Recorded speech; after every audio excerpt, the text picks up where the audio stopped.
Como permanecer puro em um mundo corrompido pelo pecado?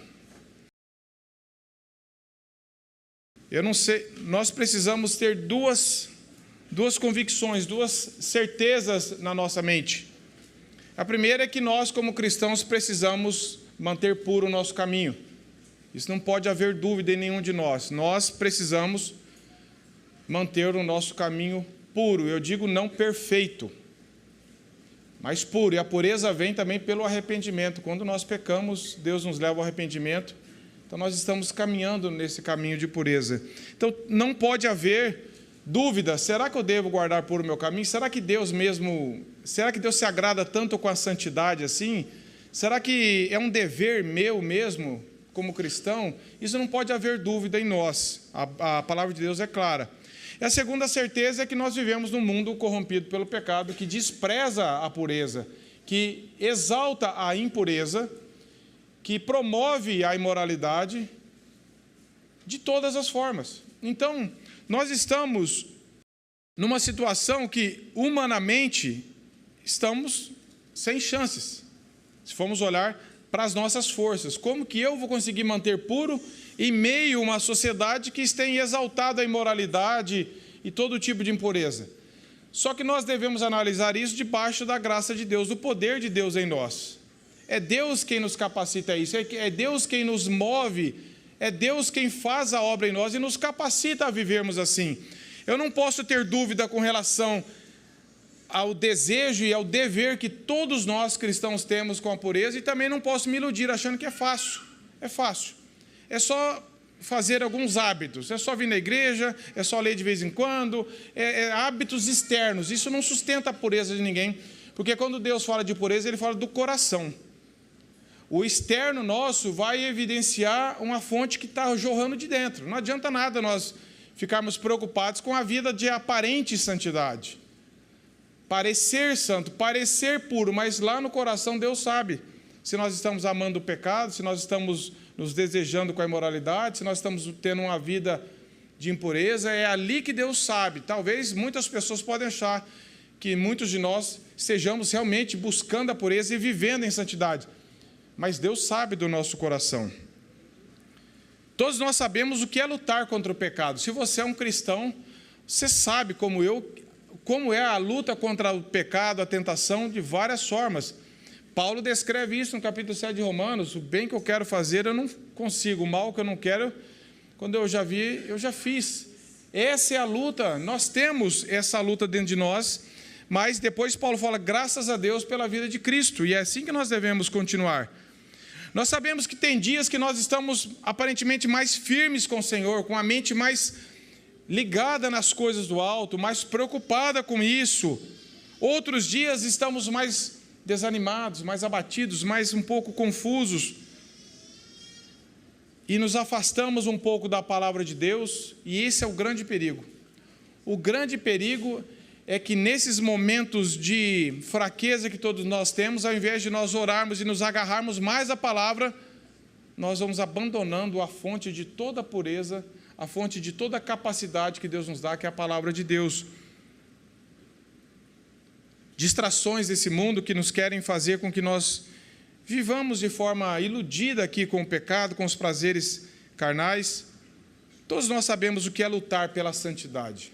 Todos nós sabemos o quão difícil é, e a única forma de nós vencermos as tentações e mantermos o nosso caminho puro é pedindo graça e misericórdia do Senhor, e é nos voltando para a palavra dEle, é tendo uma mente saturada, no sentido de não de saturada de estar estafada, mas de estar cheia da palavra de Deus. E para isso nós precisamos meditar na palavra constantemente.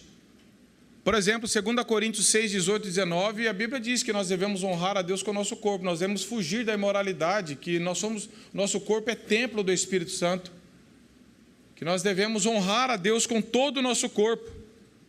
Hebreus 12, 14 diz que segui a paz com todos e a santificação, sem a qual ninguém verá o Senhor. 1 Tessalonicenses 4, 3 diz que a santificação é a vontade de Deus para nós. Então, a Bíblia, como em outros textos, é muito clara. Deus nos separou E de certa forma nós somos santos porque somos separados por Deus para viver num mundo corrompido pelo pecado. Santidade fala de dois aspectos. Separação, Deus nos salvou e tem um povo para viver exclusivamente para Ele. Não vivemos mais para o mundo de acordo com os valores do mundo. E santidade também fala de pureza. Não apenas separados, mas com um coração transformado, cada dia mais semelhantes a Cristo. Santidade não fala de perfeição, também não fala de regras, usos e costumes, coisas aparentes, mas ela vem de dentro para fora e invade todo o nosso ser. Por exemplo, no Salmo 51, verso 10, salmo conhecido de Davi, da confissão dele, ele diz assim no verso 10: Cria em mim, ó Deus, um coração puro e renova dentro de mim um espírito inabalável. Para quem que Davi está orando? Senhor, cria em mim esse coração puro. É uma responsabilidade dele, esse desejo é Deus mesmo quem dá. Mas ele não está falando, Senhor, eu vou criar uma forma de ter um coração puro, deixa comigo. Ele está fazendo uma oração, Senhor, cria em mim esse coração puro. Há um desejo em nós e uma necessidade que Deus nos leva a clamar a Ele. Então, o que eu quero tratar aqui com vocês, meus irmãos, é que ao longo da exposição do Salmo 119, versos 9 a 16, que nós vamos ler, nós vamos ver que a vida cristã não é sustentada por emoções, não é sustentada por compromissos pessoais de eu vou conseguir, eu faço, deixa comigo, eu sei o caminho das pedras. Não é sustentado por uma autoconfiança. A Bíblia nunca aprova a autoconfiança. Quem quer gerar autoconfiança em nós é Satanás. Pode ir que você consegue, vai que você consegue, você sabe o jeito certo de fazer. Deus quer sempre nos levar à humildade, ao quebrantamento. Satanás sempre quer nos levar à autoexaltação. Eu consigo, eu sei, eu posso. Nós vamos ver que a vida cristã, o compromisso, a santidade, não é sustentada por picos de emoções, mas por obediência a Deus. Ela é sustentada por comunhão com Deus, por meio das Escrituras. Se nós queremos obter vitória contra o pecado, se nós queremos ter esse desejo de manter uma vida em obediência a Deus, não tem duas formas disso acontecer, só tem uma. É clamar a Deus, falar, Senhor, me leva para a palavra, para meditar na Tua palavra diariamente na dependência do Senhor. E Deus vai começar a transformar o nosso coração por isso. Eu queria ler os versos, Salmo 119, versos 9 a 16. Essa é a segunda mensagem sobre esse salmo que, se Deus permitir, vamos caminhar por ele. Como eu falei na introdução da pregação passada, esse salmo é dividido em cada 8 versículos. Então, nós vamos estar sempre tratando de 8 em 8 versículos. E nessa parte, o salmista diz assim, versos 9 a 16. Acompanhe a leitura na sua Bíblia. De que maneira poderá o jovem guardar puro o seu caminho, observando-o segundo a tua palavra? De todo o coração te busquei, não me deixes fugir aos teus mandamentos. Guardo no coração as tuas palavras para não pecar contra ti. Bendito és tu, Senhor, ensina-me os teus preceitos. Com os lábios tenho narrado todos os juízos da tua boca. Mais me regozijo com o caminho dos teus testemunhos do que com todas as riquezas. Meditarei nos teus preceitos e às tuas veredas terei respeito. Terei prazer nos teus decretos, não me esquecerei da tua palavra.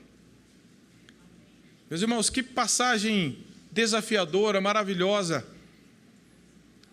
Quantos jovens e adolescentes têm aqui, nesse momento, ouvindo pela internet? Não é só para você, mas eu vou focar um pouco em você agora, jovem, adolescente, seja qual for a sua idade. Existem certas preocupações na sua vida, como existe na vida de todos nós. Eu me lembro, há pouco tempo atrás, quando eu era um jovem, não sei a risada, mas eu sei que há muitas perguntas que os jovens, que os adolescentes fazem. Por exemplo, que curso que eu vou fazer na faculdade? É uma pergunta que ronda a cabeça dos jovens, dos adolescentes, das crianças, às vezes, né, já desde cedo. Que curso que eu vou fazer? Que profissão que eu vou ter? E depois de formado, será que eu vou conseguir um bom emprego? Será que eu vou me casar? Com quem eu vou casar? Será que eu vou ter filhos? Quantos filhos? Será que eu vou depois de casar, ter filhos, será que eu vou sustentar minha família? Será que eu vou conseguir sustentar minha família? Será que eu vou conseguir crescer profissionalmente? Será que eu vou ser isso? Será que eu vou ser aquilo? E na aposentadoria? Nós já projetamos a nossa vida toda com perguntas. Todas perguntas legítimas aqui que eu fiz, meus irmãos. Curso que vai fazer, uma boa pergunta, é uma fase que você deve pensar e buscar uma boa resposta de acordo com a sua vocação. E vocação não tem a ver com salário. Quem trabalha só pelo dinheiro não está exercendo uma vocação. Nós temos que trabalhar para servir as pessoas, honrar a Deus com os dons que Deus nos deu.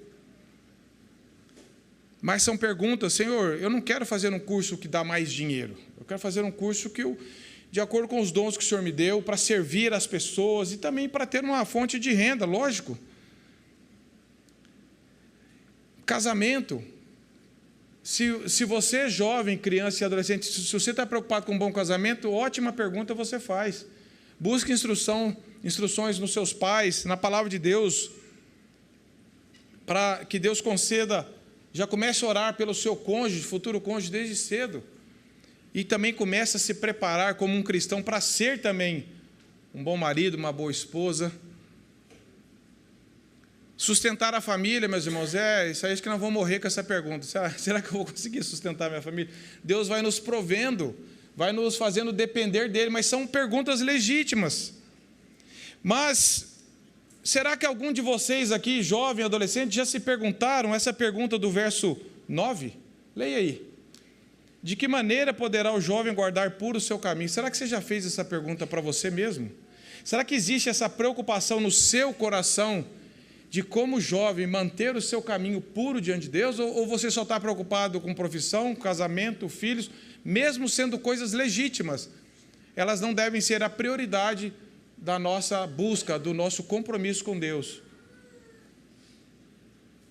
Eu não devo excluir essas perguntas naturais para fazer a outra, eu devo colocá-las em ordem. A nossa maior preocupação como cristãos deve ser, Senhor, coloque em mim um desejo de ter uma vida pura diante do Senhor. E como que eu vou fazer isso? Como? De certo modo, meus irmãos, independente da idade, é uma pergunta que você e eu devemos fazer todos os dias, independente da sua idade. Senhor, como eu posso manter puro o meu caminho diante do Senhor? Porque todos nós cristãos, nós somos desafiados e todos os dias seduzidos pelo engano do pecado. Uma mente cristã, ela tem essa preocupação.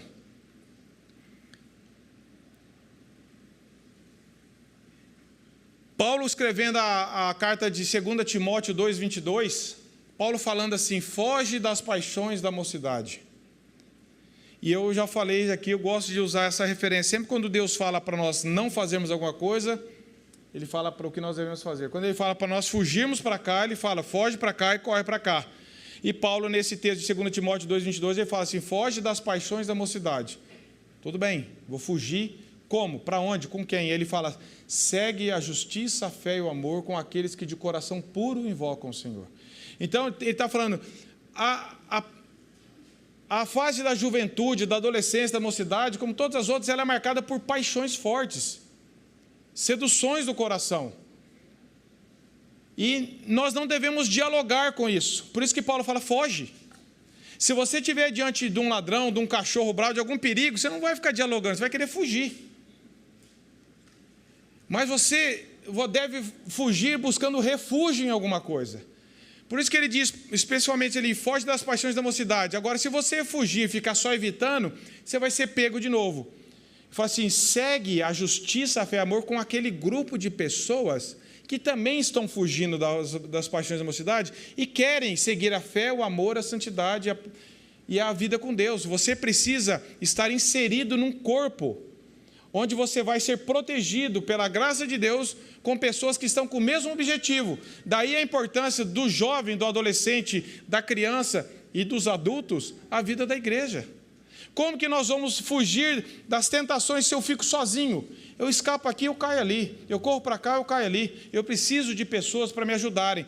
Nós precisamos de Deus para amar as pessoas. E Deus nos fez precisar das pessoas para continuar amando a Deus. é a vida de mutualidade, de dependência do Senhor e uns dos outros, nesse sentido de estarmos nos encorajando, nos fortalecendo. A vida da igreja não é um momento social de domingo, meus irmãos. É onde nós temos vitória sobre lutas que nós enfrentamos durante a semana. Onde você tem amigos que você pode falar assim, me ajuda, passa aqui para conversar comigo, vamos orar junto, você conversar a palavra, isso é graça de Deus. E Spurgeon diz assim, nunca houve uma pergunta mais importante para qualquer homem, e nunca houve um momento mais adequado para fazê-la do que no começo da vida. Então nós devemos incutir na mente dos nossos filhos esse desejo, essa preocupação por pureza diante de Deus, por viver a vida de acordo com um plano de Deus. Nós corremos o risco de estarmos doutrinando muito os nossos filhos profissionalmente. E, graças a Deus podemos e devemos instruí-los. Mas se isso está ocupando todo o nosso ensino, meus irmãos, os ímpios também fazem isso. Se você perguntar para a família do ímpio, ele também quer que o filho dele tenha sucesso profissional, que também seja um homem de valor, que também seja uma mulher de valor, valores morais. Mas nós, como cristãos, nós precisamos estar nós mesmos preocupados, inserindo nos nossos filhos. Filho, existe uma coisa muito mais importante do que uma profissão, você sabia? Porque o mundo nunca vai falar isso para ele. Um professor de cursinho que não for cristão nunca vai falar isso para ele. Mas nós, pais, devemos falar, existe uma coisa muito mais importante que você e eu devemos estar preocupados, em viver a vida cristã com pureza diante de Deus, porque nós vamos prestar contas a Ele. Isso é mais importante, isso vai governar a nossa vida. Quando nós acertamos a buscar a Deus em primeiro lugar, as outras coisas vão andando no trilho certo.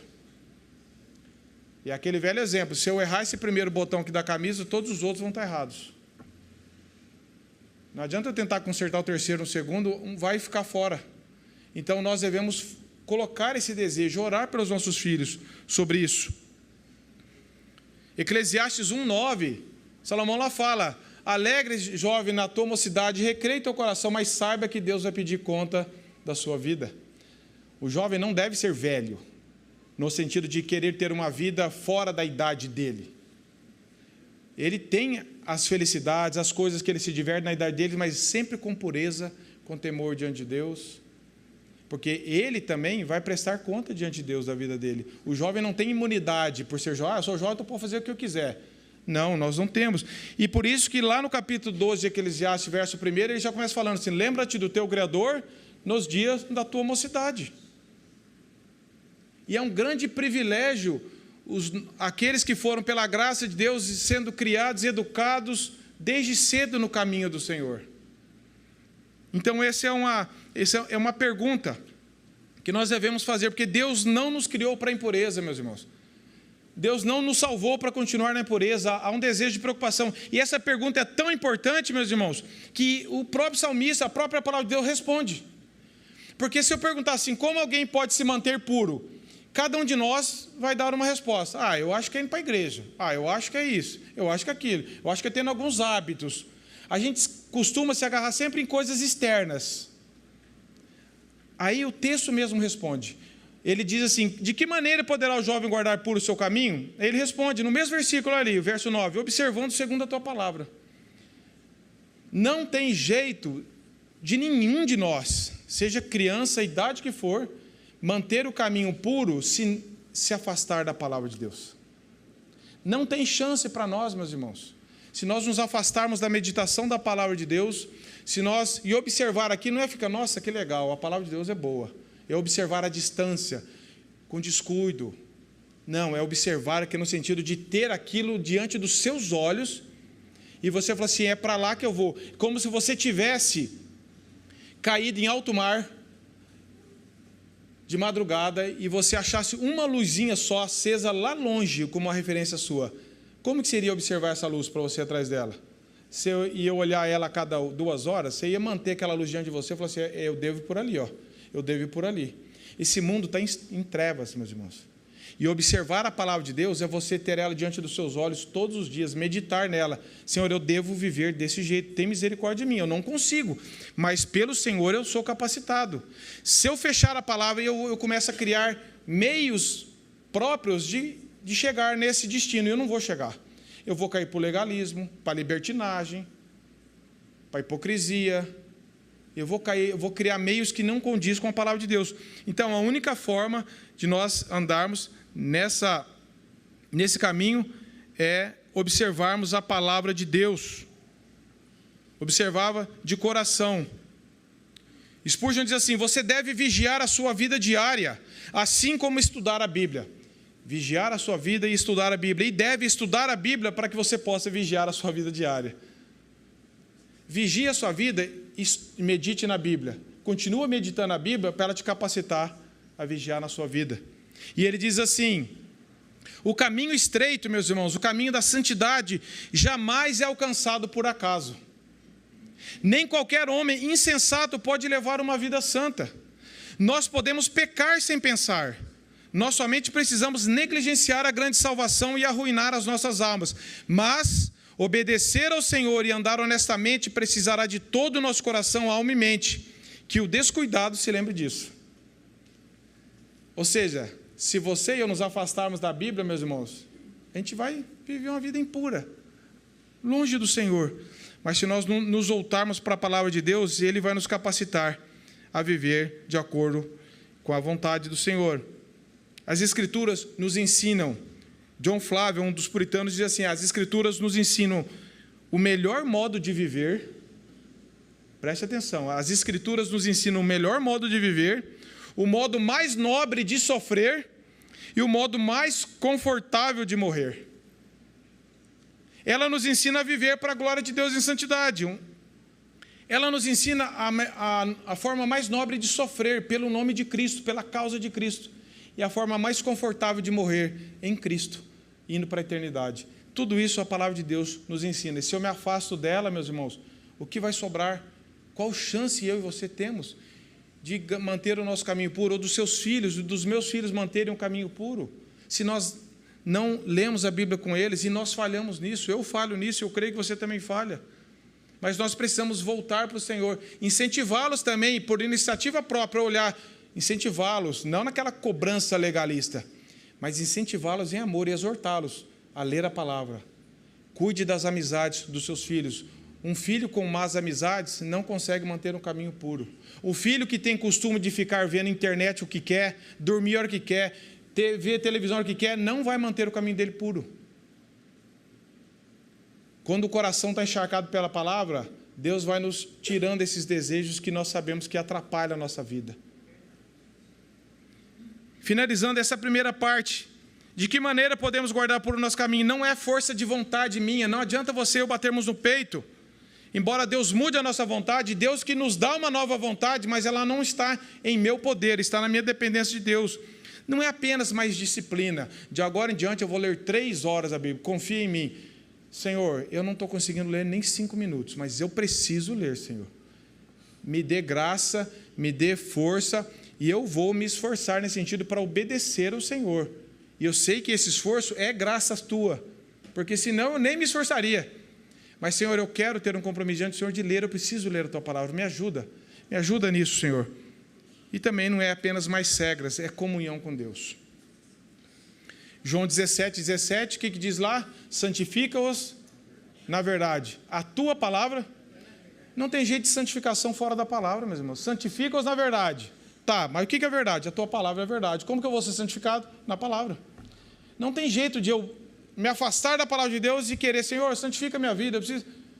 O meio está aqui, santifica-os na verdade. A Tua palavra é verdade, então, concluindo, eu preciso da palavra de Deus para crescer em santificação. Verso 10. De todo o coração te busquei, não me deixes fugir aos Teus mandamentos. Aqui, nós vemos que o salmista não estava preocupado hipocritamente. Como que eu posso guardar por o meu caminho? Observando a Tua palavra, ponto, acabou. Aí agora ele começa, Senhor, de todo o coração eu te busquei. Veja essa busca. Ele não está dizendo, Senhor, olha para mim como eu te busco. Ele começa orando, ele começa clamando a Deus. E agora Deus coloca esse desejo, Senhor, de todo o coração eu te busquei. Meus irmãos, isso fala para nós que nós não podemos nos contentar com uma busca negligente, pequena, superficial, domingo, de vez em quando.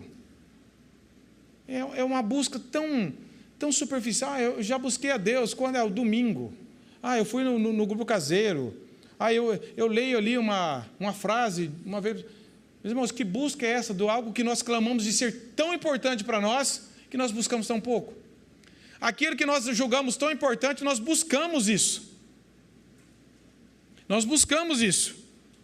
Não é uma busca interesseira para melhorar meu negócio, para isso, para aquilo. Não é uma busca religiosa, porque alguém mandou fazer, porque alguém vai perguntar se eu fiz.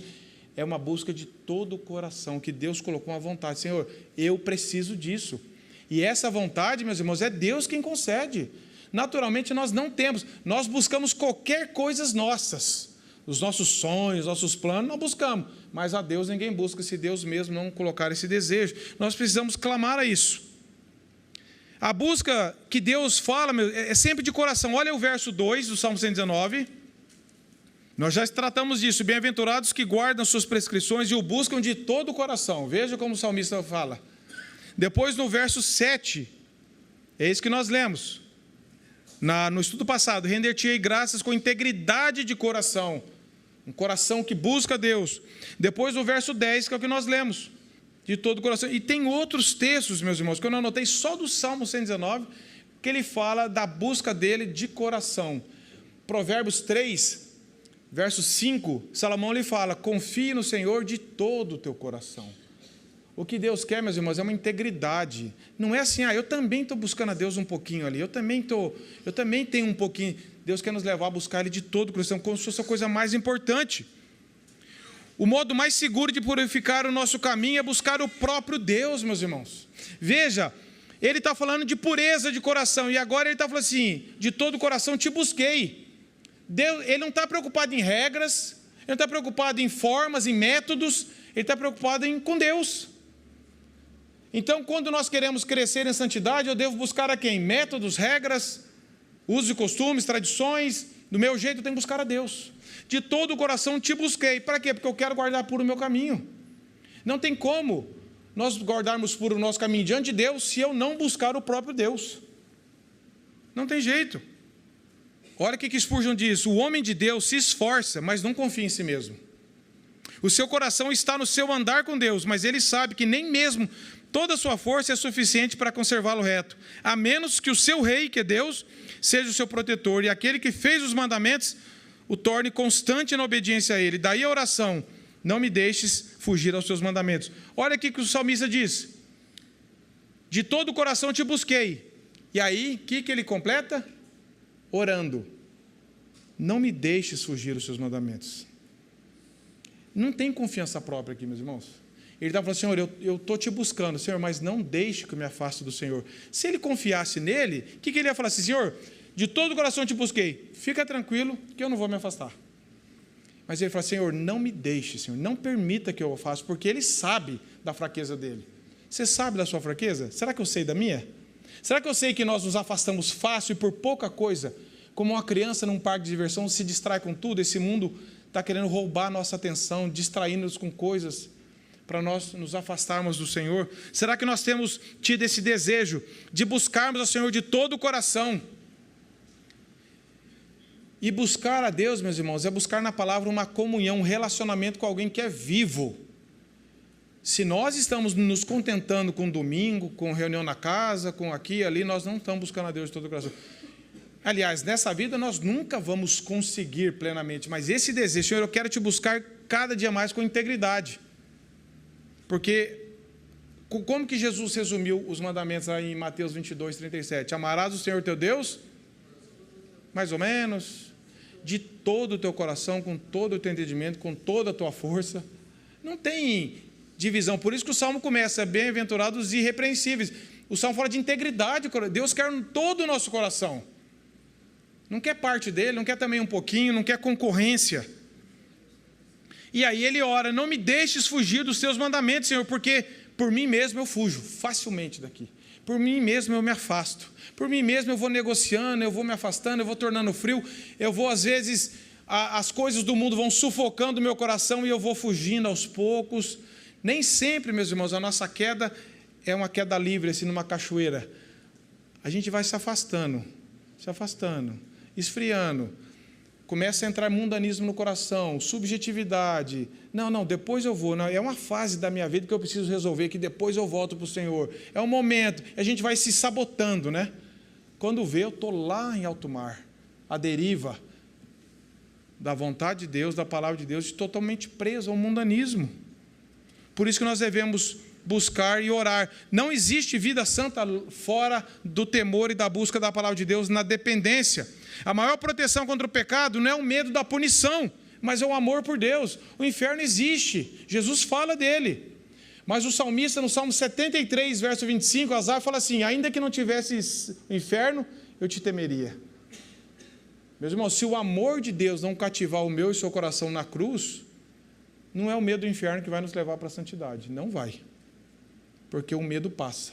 Você já viu aquela pessoa que ela está viajando a 200 por hora, desobedecendo qualquer lei de trânsito? Qualquer. Aí ele passa um apuro.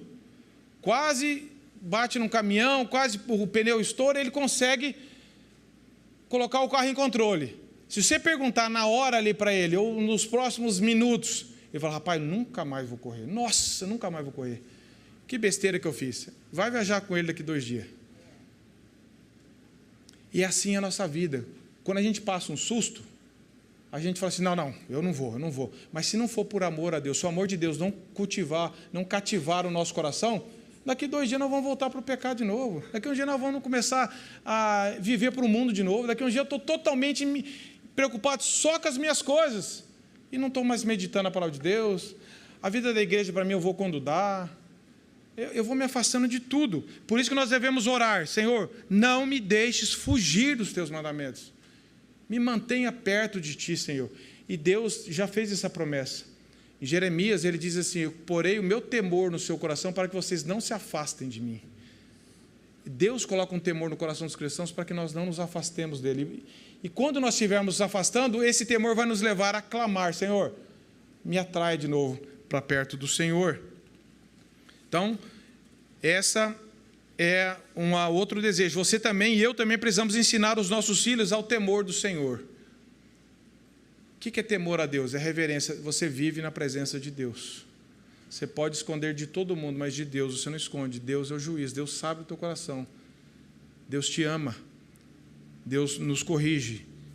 E o verso 11, o salmista diz: guarda no coração aonde... Olha, meus irmãos, verso 10 ele diz: de todo o coração. Verso 11 ele diz: guarda no coração. Isso aqui fala, coração fala das fontes dos nossos desejos, vontades, emoções. Guarda no coração o quê? O que eu acho.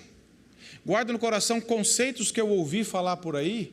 Guarda no coração aquilo que foi me passado ao longo dos anos, que eu não sei se é verdade ou não, mas seguindo a tradição que me passaram.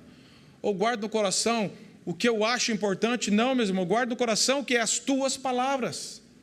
O salmista centraliza a Bíblia como a única regra de fé e prática dele. Agora, se ele guarda é porque ele colocou lá. Se eu falar assim para você: guarda isso aqui para mim, fala: mas você não me deu, eu vou guardar o quê?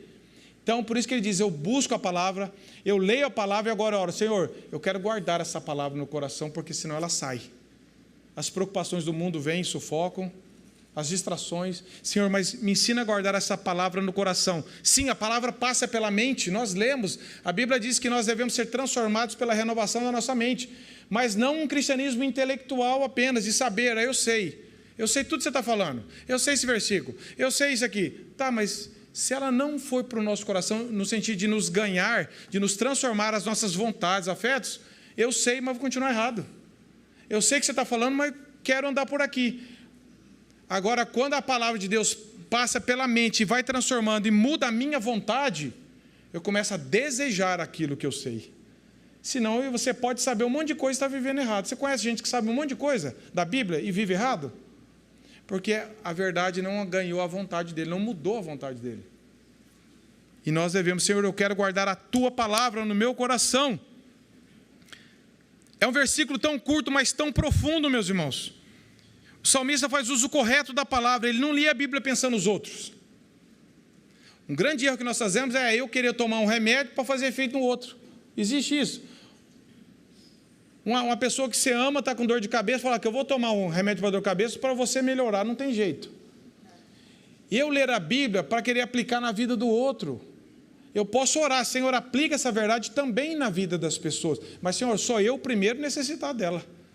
Eu guardo a tua palavra no coração para quê? Porque eu não quero pecar contra o Senhor.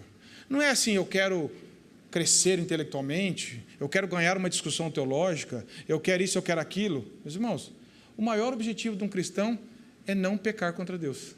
1 João capítulo 2 diz: escrevo essas coisas para que vocês não pequeis. O objetivo da Bíblia ter deixado para nós é nós levarmos uma vida de santidade. E aí João diz: porém, se vocês pecarem, infelizmente nós ainda pecamos, temos um advogado junto ao Pai, Jesus Cristo o justo. Mas se eu tenho a Bíblia, se eu me aproximo da Bíblia com a intenção de não pedir, Senhor, eu quero ter uma vida mais santa, Senhor, eu quero, me dê a capacidade de vencer pecados, de não pecar com o Senhor, de ter uma vida diante do Senhor para a tua glória, é um objetivo errado. A palavra no coração, ela está sempre pronta para ser usada pelo Espírito Santo na luta contra o pecado. Meus irmãos, se com Jesus ele usou a palavra de Deus na tentação Mateus 4, o que Jesus respondeu para Satanás quando ele falou assim: tudo isso eu vou te dar? Jesus, que era Deus, ele deixou esse exemplo para nós. Como que nós vamos vencer a tentação se nós não temos a palavra de Deus no coração? Se eu não lembro o que a palavra... será que Deus aprova esse tipo de coisa? Pô, nós não sabemos da Bíblia. Eu vou começar a entrar no eu acho, eu ouvi falar, uma vez eu escutei um cara pregando na internet, mas nós temos que ir para a palavra de Deus. Senhor, o que o Senhor diz a respeito disso? Como um cristão deve viver? Todo tesouro que o incrédulo tem é fora dele. Por isso que quando o incrédulo, muito rico, está para morrer, ele fica desesperado, porque tudo está fora dele. Ele não tem nada.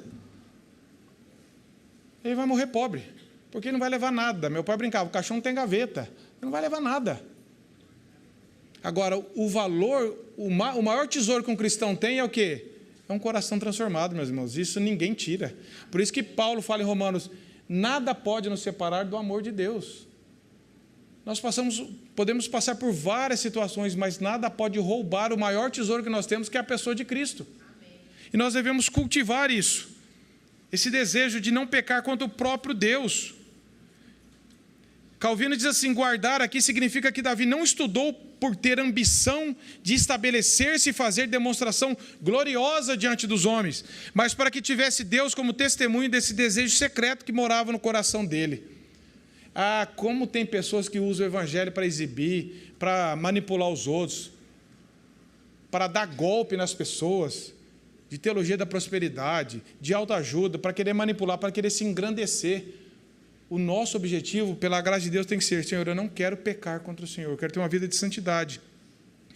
Temos aqui uma importante declaração, qual? Guardo no coração as tuas palavras, e a mais nobre finalidade, para não pecar contra ti. Veja como o salmista nos ensina isso verdadeiramente. A verdade é a palavra, guardada no melhor lugar, no coração, com a melhor finalidade, não pecar contra Deus. Então mergulhe a sua mente, seu coração nas Escrituras. Medite nela, como o salmista fala no verso 97. Ó, quanto amo a tua lei, eu medito nela todo dia. Salmo 1 fala isso. Bem-aventurado aquele que não anda segundo o conselho dos ímpios, antes seu prazer está na lei do Senhor, e nela medita dia e noite. Josué 1,8, não cesse de falar desse livro da lei, mas medita nele.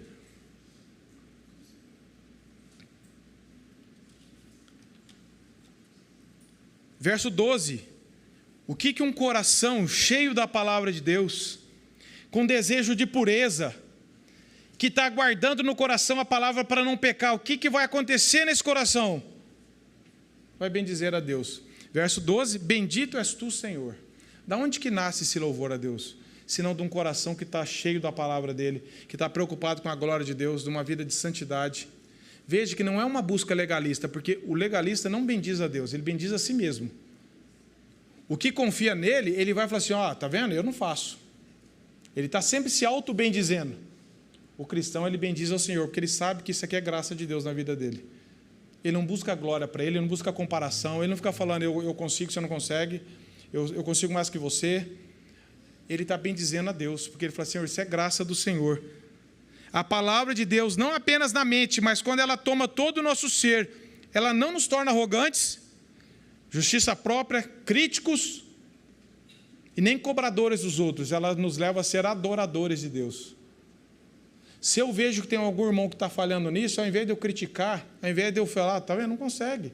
O que eu vou fazer? Eu falo, Senhor, se não é a tua graça, eu estaria pior que ele. Como eu posso ajudar esse irmão assim como eu fui ajudado e como eu preciso ser ajudado? Isso é mutualidade cristã. A mutualidade é o desejo de nós dois caminharmos e crescermos juntos. Isso é mutualidade cristã. Não é assim, eu quero crescer e quanto mais eu cresço, mais eu quero ver o outro pior só para eu ficar mais destaque. Não. Paulo diz em Efésios que todos nós devemos crescer uniformemente, no sentido de todos nós desejarmos crescer no conhecimento de Deus. E Spurgeon também diz, meus irmãos, assim que a palavra chega ao coração, surge o desejo de observar, de aprender.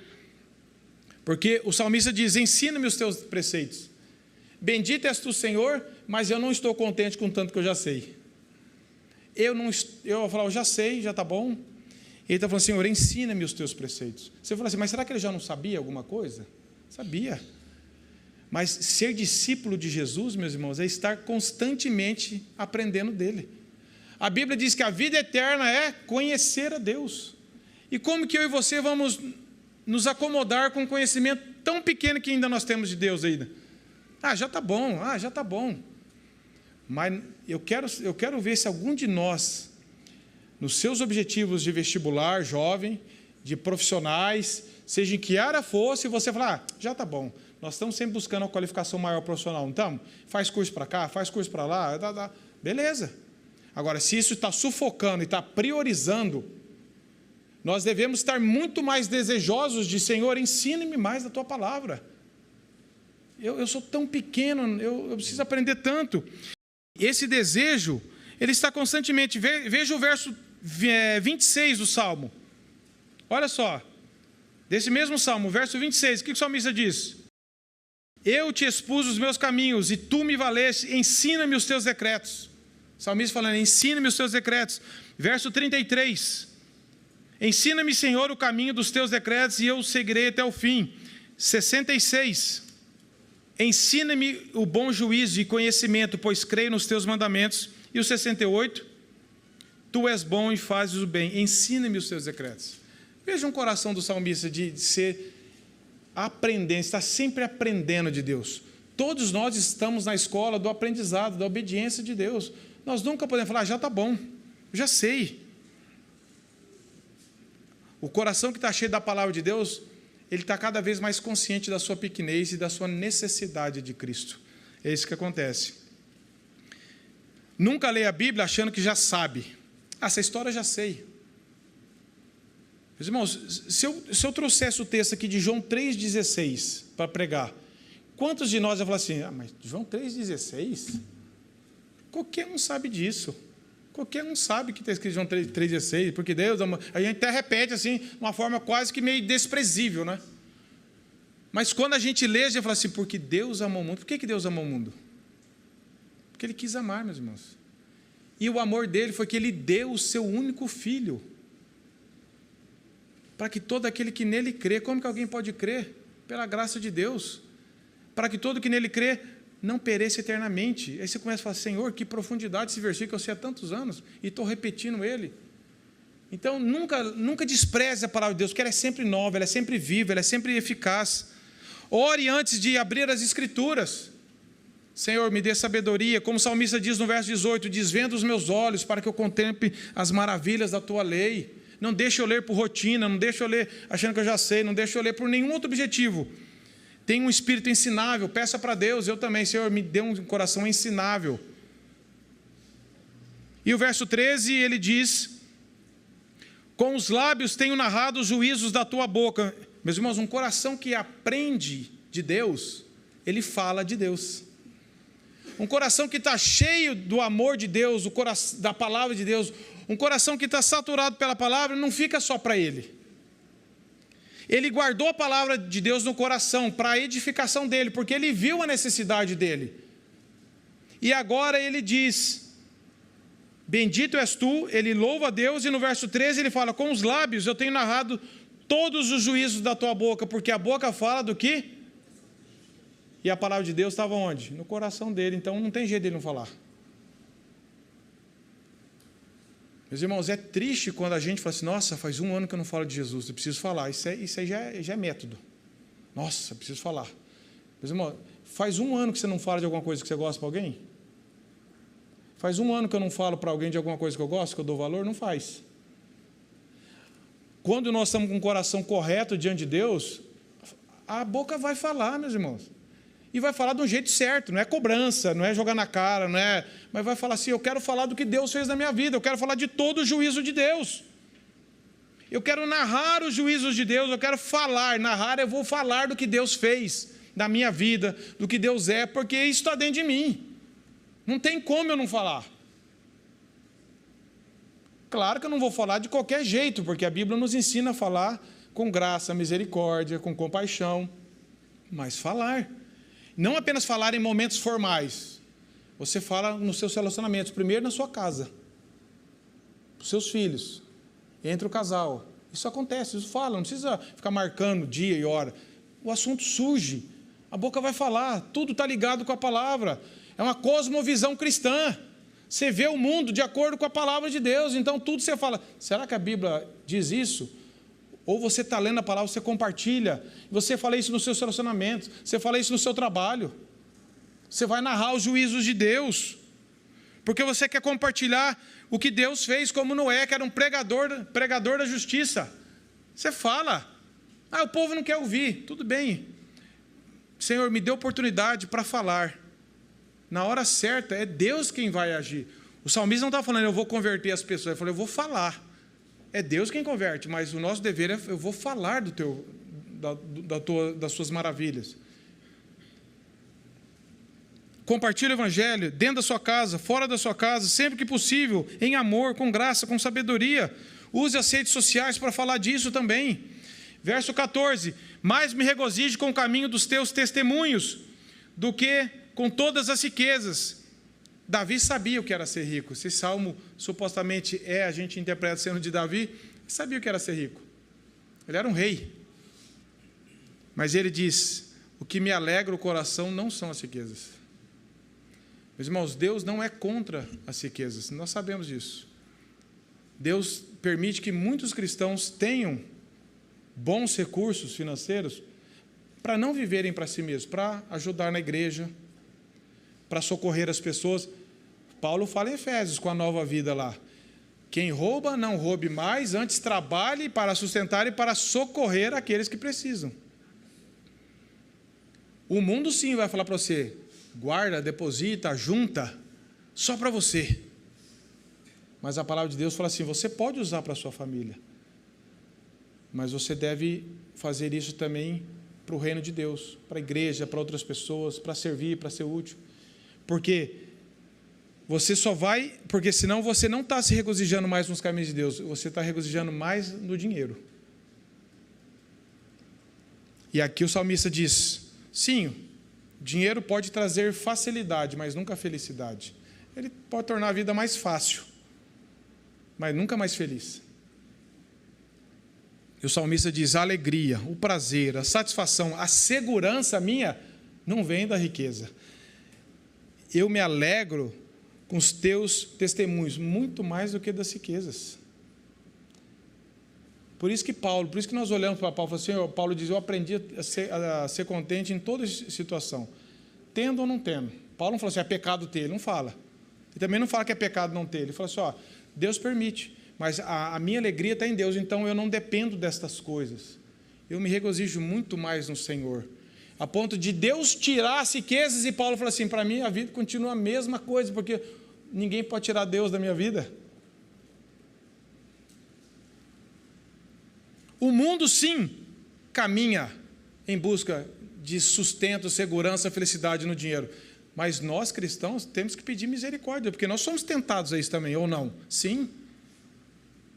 Nós somos, e às vezes nós somos um pouco camuflados. Não, eu não estou, não, que eu estou me matando em trabalhar, estou abandonando um pouco a vida da igreja, minha comunhão com Deus, porque eu estou pensando no futuro dos meus filhos. Ou seja, eu estou mais preocupado com o futuro financeiro dele do que espiritual, porque eu estou abandonando minha casa para dar um futuro financeiro, mas e o futuro espiritual que eu estou negligenciando?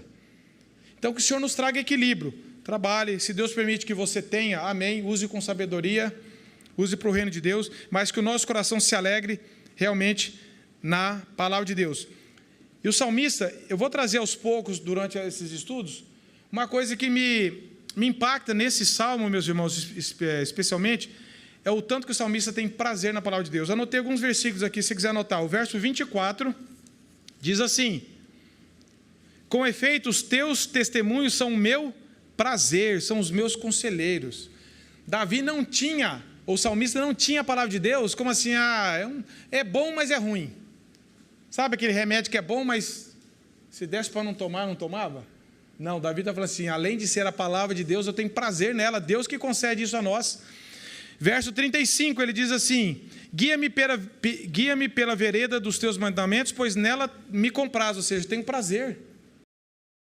Verso 47, anotei só alguns, irmãos, 47, terei prazer nos teus mandamentos, os quais eu amo. Peçamos a Deus, Senhor, eu quero ter um coração que tenha prazer na tua palavra, prazer em Deus, prazer na palavra. Não tem jeito de falar que eu tenho prazer em Deus e não tenho prazer na palavra, não tem como eu separar isso. Eu amo a Deus, mas não leio a Bíblia, não consigo amar a Bíblia. Não tem jeito, meus irmãos, a Bíblia não separa isso. É nós que criamos uma forma de eu amo a Deus, mas não gosto de ler a Bíblia, não existe isso. Nós estamos vendo isso aqui. Então, que o Senhor realmente nos ganhe. E nós sondemos o nosso coração. Senhor, o que mais me alegra o coração? Será que é o dinheiro? Será que é a fama? Será que é a possibilidade de ser isso, de ser aquilo? Será que Senhor, onde está o meu coração, está o meu tesouro. Verso 15, meditarei nos teus preceitos e as tuas veredas terei respeito. Davi expressa o desejo de meditar, ou seja, investir tempo para aprender a palavra de Deus e praticá-la. Davi está falando assim, eu quero meditar nisso aqui. Não é assim, eu já li uma vez, já guardei um pouco, agora vou fazer outra coisa. A vida dele, ele tem um senso de dependência da palavra de Deus, meus irmãos, que me envergonha. Ele falou, Senhor, me leva para esse desejo de meditar na tua palavra todo dia. Meditarei nos teus preceitos e nas tuas veredas eu vou ter respeito, reverência. Olha aqui que Spurgeon diz, meus irmãos, escute com atenção, aquele que tem deleite interior em alguma coisa, não vai retirar dela a sua mente. É verdade ou não é? Aquele que tem deleite interior em alguma coisa, não vai retirar dela a sua mente. Como o avarento frequentemente retorna para olhar o seu tesouro, assim o cristão devoto, pela meditação frequente, revolve a inestimável riqueza que descobriu no livro do Senhor. Para alguns homens, a meditação é uma tarefa. Para o homem do caminho purificado, é uma alegria. Aquilo que você e eu amamos, frequentemente a nossa mente está lá. Você sai do trabalho, mas o trabalho não sai da tua cabeça. Você sai do lazer, mas o lazer não sai da cabeça. Você sai do negócio, mas o negócio não sai da tua cabeça. Não é assim? Você está numa roda e você está falando daquilo. Você vai ler um livro daquilo, você vai ver um filme daquilo, você vai acessar uma coisa na internet daquilo, tua mente está sempre ligada naquilo, é isso que ele está falando.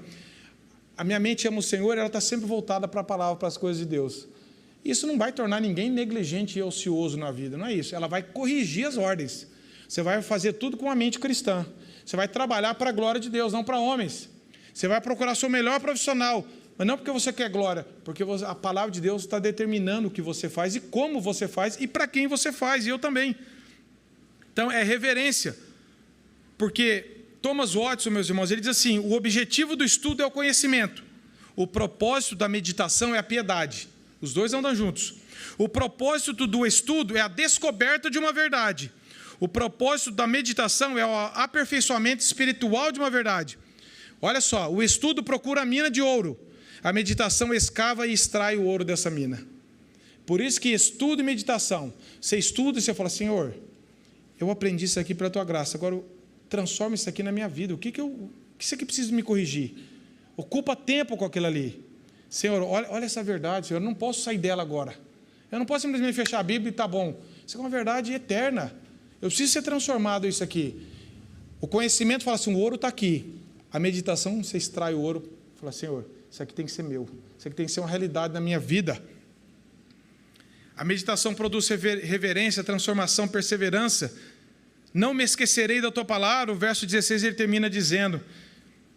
E para onde nós vamos agora? O 16 ele diz, Terei prazer nos teus decretos, não me esquecerei da tua palavra. Quando a palavra está no coração, ela produz prazer, meditação. Ela não deixa que nós esquecermos da palavra de Deus. Lembra quando nós lemos lá em Lamentações de Jeremias? Quero trazer à memória aquilo que pode me dar esperança, que a fidelidade do Senhor é grande. Ele vai descrevendo o caráter de Deus e a bondade de Deus. Terei prazer nos teus decretos, novamente prazer na palavra. Senhor, não quero esquecer da tua palavra. Mantenha ela viva no coração. Um homem de Deus já diz assim: eu nunca vi um velho ganancioso que se esqueceu do lugar onde havia enterrado seu tesouro. Tem gente que fala: eu sei onde eu guardei aquele negócio, eu sei onde está aquilo lá. Via de regra, porque é um tesouro, eu escondi aquilo lá, para ninguém pegar, mas eu sei onde está lá. É isso aqui que o salmista está falando: Senhor, eu não esqueço da tua palavra, porque aquilo ali é um tesouro para mim. É um tesouro, Senhor, a tua palavra é um tesouro para mim. Mateus Henry diz: todos aqueles que meditam na palavra de Deus e nela se alegram, não correm o risco, o perigo de esquecê-la facilmente, porque o compromisso de Deus é com a palavra dele. Reserve um tempo diário para meditar, desligue de distrações, leia a Bíblia perguntando o que esse texto revela sobre Deus. Leia a Bíblia perguntando o que esse texto revela o meu pecado, a minha necessidade. Leia a Bíblia perguntando: Senhor, eu preciso obedecer isso hoje, mas eu não consigo, mas tem misericórdia de mim. Traga essa palavra ao longo do meu dia, para que ela governe tudo que eu fizer. Leia a Bíblia assim. Faça da meditação um hábito, não apenas um momento isolado de emoção na sua vida. Já fiz, agora estou livre. A pureza, meus irmãos, nasce da palavra. Essa passagem nos ensina que a pureza nasce da palavra. A santidade começa no coração. A palavra deve ser guardada, lida, meditada. O discípulo é aquele que permanece aprendendo. O evangelho deve ser anunciado.